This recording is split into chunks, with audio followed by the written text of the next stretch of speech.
How do I downgrade from HubSpot? That's the question we're addressing in today's video. I'm Sarah Kapler, founder and CEO of Centric, an email marketing agency, and I've got 10 years experience as a CRM consultant. I've served hundreds of small businesses, helping them find the right CRM, helping them adjust and manage their accounts, and downgrading HubSpot is notoriously hard to find information about because guess what? They don't want you to. But sometimes you need to, and that's what this video today is going to address. So I see a lot of businesses that start off with the HubSpot free or the HubSpot starter program, which is, $50 a month, maybe $200 a month, depending on how many contacts you have, how many seats you have, but still a pretty small price tag for the bang that you get for the features that you have access to. And along the way, they might upgrade to one of the HubSpot Professional tools, usually because there's automation or there's double pipelines, there's social media scheduling, there's some feature that the business decides, hey, this is worth upgrading to. And over time, they start realizing that the charges are really unsustainable. And they come to me and they say, Sarah, my HubSpot bill is now $2,000 a month, $3,000 a month, $4,000 a month. Is there anything we can do to cut this cost down? Because we're not feeling like it's got the value for us anymore. So the question is, can I downgrade? And what's going to break if I do? The good news is that yes, you absolutely can downgrade. And two, if you follow our kind of guidance here, you'll be able to do so without losing what really matters in your HubSpot. So there's some important rules that I want to kind of talk through with you and some things to watch out for as you're preparing to downgrade HubSpot, and that's the purpose of this video today. So before I jump into how to downgrade, let me just say sometimes professional still makes sense. So you as a business owner need to ask yourself, am I using the workflows, the automations? Am I using the advanced features, the reports? Am I using A/B testing, the lead scoring, all the bits and pieces that come only with a professional license? You need to ask yourself if you're really using them and if you're seeing ROI from them. And of course, sometimes it's hard to determine ROI scientifically with a calculation. Sometimes it's a little murky, but you do have to take your best stab at doing that because there's many cases of people who are on HubSpot Professional and they should absolutely stay there because they're getting good ROI from the tool. So it can still make sense if you go through this process and the questions I'm going to raise today and the answer is yes, you are still getting value from it, then stay there, right? You don't need to downgrade. Sometimes you need to pay to be able to play, right, in this field, and we all know that. However, more often than not, the businesses that I speak to or who come to me are not really using all the pieces and are not seeing that ROI. And so this is where we're going to talk about how to reduce the complexity of HubSpot down to a starter package again, and just the navigating that transition and that process. So in reality, what we see a lot is that teams usually end up downgrading for a couple of reasons. The most common one we see is that the agency or the team member who was driving HubSpot, who was like owning HubSpot, left. And this happens a lot. HubSpot really does take a champion to make use of these professional level. And, without that key player that's using the features and, bringing the ROI, it's easy for the tumbleweeds to kind of start growing over the account and for things to start look dated and untouched. So one telltale sign is to take a look at the workflows and the features inside the automations inside HubSpot. And if you see that there's very low volume, they haven't been updated in a very long time, and they don't seem to be generating kind of, the leads that you thought they would, that's usually a telltale sign that the weeds are kind of overgrown in that system, and it's time to think about downgrading.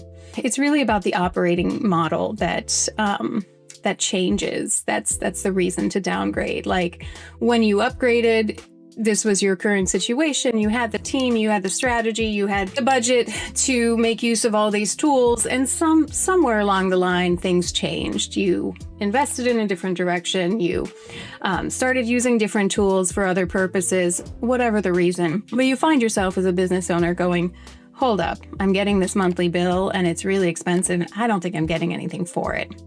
So I'm going to walk you through how to downgrade safely and the process we use for our clients. But first, important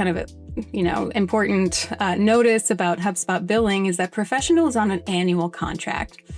And boy, those terms are watertight with HubSpot. I mean, if you have talked to any HubSpot users, you'll know once that is signed, that is as good as done. I don't think I've ever heard of somebody getting out of a HubSpot contract.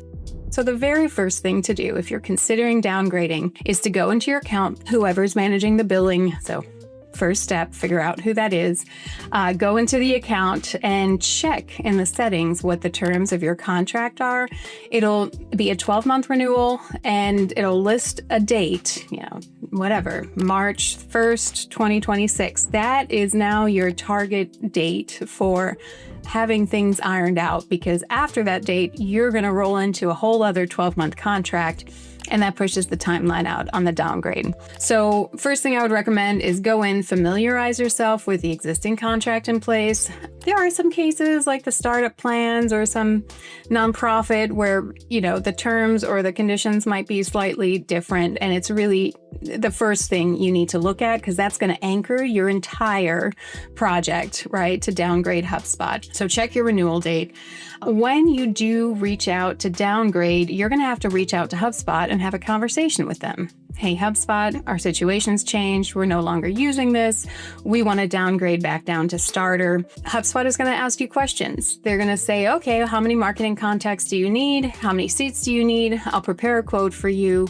They'll send through a kind of PDF, inside HubSpot for you to sign and switch to the starter program. So it's important that you have that information, at the time. It is a discussion, and you'll be able to choose to either do the monthly or commit to 12 months and have some kind of a discount on the kind of longer term contract at starter too. So, but that's basically the process. Look at that date, prepare to have a conversation, prepare to answer some questions about what you need. They'll prepare a quote and you'll sign it. And that's all there is to it, basically. Now, what you need to decide and what you need to do before that date and how to actually get downgrade, right? That's what I'm going to walk you through next. So how to downgrade safely. The first thing we do with our clients is we audit the current usage. So we're given access through the partner portal, meaning it's not an additional charge for our clients. It's kind of like a back door to be able to see how they're using HubSpot's features. And we can take a look at the workflows. We can see what's active. We can see the reports. We can see what's connected, what's not connected. We can see all the admin seats. And getting a first bird's eye view of the current usage is really important. Then we usually work with our clients and say, okay, well, what if these stopped working? What if, this workflow is going to go away? This, automation is going to go away. This report is going to go away. And line by line, we go, what would happen? Do you really need it? Is there a way to do it with other means? Or is there, for example, social media scheduler is a popular one to say, yeah, the social media scheduler will disappear. Okay, so what's another social media scheduler you could use, or could you post natively? Do you have somebody in the team to do that? What would the cost be and or, impact be? So there's solutions at each step of the way. One of the common ones is the workflows. They'll say, yes, well, we're losing a workflow. And we say, okay, but in Starter, you can still have one email after a form submission. So instead of having 2 emails, could we distill that into one and then segment them in a way and do some kind of a, outreach to them personally? So there's ways to rework the systems, simplify, and often, I'll be honest with you, often we talk to the business owners and they go, we don't even know what this is. This is so dated. This content is 6 years old. We haven't been using it. We haven't been updating it. Like, it's probably doing more harm than good sitting there running without maintenance. So it could be that you just drop it. So, having a good look at the usage, figuring out what's going to stop working when you downgrade, figuring out, if it's necessary or if it's nice to have, and if there's another way to get the same job done, to accomplish the same means through other either within HubSpot or outside of HubSpot. That's the job, that's the chore. It's kind of a pain to go through. Our team takes a few weeks to do that. We always have to have a conversation with the business owner because, they know more than us what's important and what's not. But we can certainly make recommendations and help highlight alternatives if there are. And then usually, with the business owner, we'll walk through all the different components of this audit and they'll say, yeah, we should definitely downgrade. It's going to save us $14,000. We actually recently had a client that adjusted their bill downwards and saved exactly $14,000 a year on their cost with really 2 or 3 small workarounds. It was really palatable and not too bad. So identifying the scope of what's going to change is really important. The other thing that's important is once the decision has been made to downgrade, you're going to want to go in and just export everything, back up everything, something we do for our clients. Sometimes there's an export button. Sometimes you have to kind of manually, copy and paste information out because these features, these workflows will all disappear. It's not that they're going to be there and you can poke around after the downgrade. They're not going to be accessible. So if you want that, even just as a trace of past initiatives or past examples, which we recommend because, you never know when something needs a refresh and you have a starting point, it's always useful. So we recommend doing a backup and an export of what's going to disappear that you're using and save that somewhere for a rainy day. HubSpot Export Professional, whatever, summer of 2026 and get on with your life. But know it's there. You haven't lost anything. What you don't want is, 3-6 months down the line, something comes up and you say, we did this already. Can't we just reuse? And then you kind of go to click on it and it's gone, right? And so that's the frustration you avoid by preparing some backups. We recommend contacting HubSpot a few months before the renewal. So there's really no reason to leave it to the last minute. Like I said, they're going to ask you questions. How many marketing contacts do you have now? How many sales seats do you need? And you're going to want a little bit of time for that back and forth. So don't assume that because the date is March 1st, that you can go in and contact them on February 28th and it's going to go smoothly. We've seen some horror stories of people making that window too small and then you miss the window and you're locked in for another 12 months. So you definitely don't want to do that. So we recommend rebuilding and kind of transitioning the features before the renewal date so that you are not scrambling on that date to have things firing that should be firing when the functionalities disappear. And then the last step that I can't, overstate enough, but depending on your business, you're going to want to communicate this to the team, check out your SOPs, talk about expectations, clarify what's changing and why, and, just make time for the transition. Any kind of change in any kind of business is going to need some time for people to get used to it and adjust to it.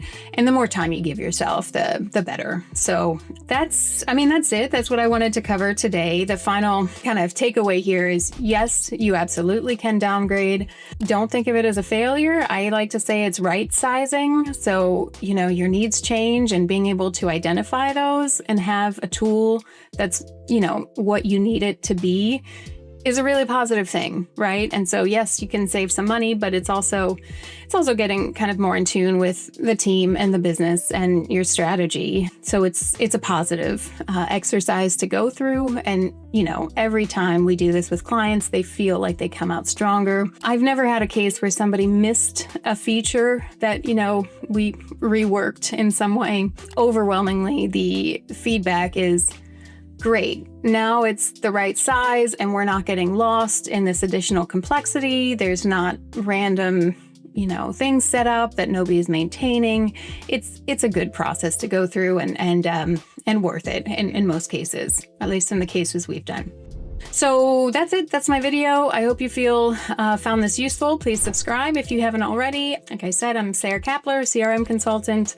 And if you need any help figuring out your next HubSpot move, checking your account, or doing an audit, please feel free to reach out. That's literally what we do every day. So look forward to hearing from you.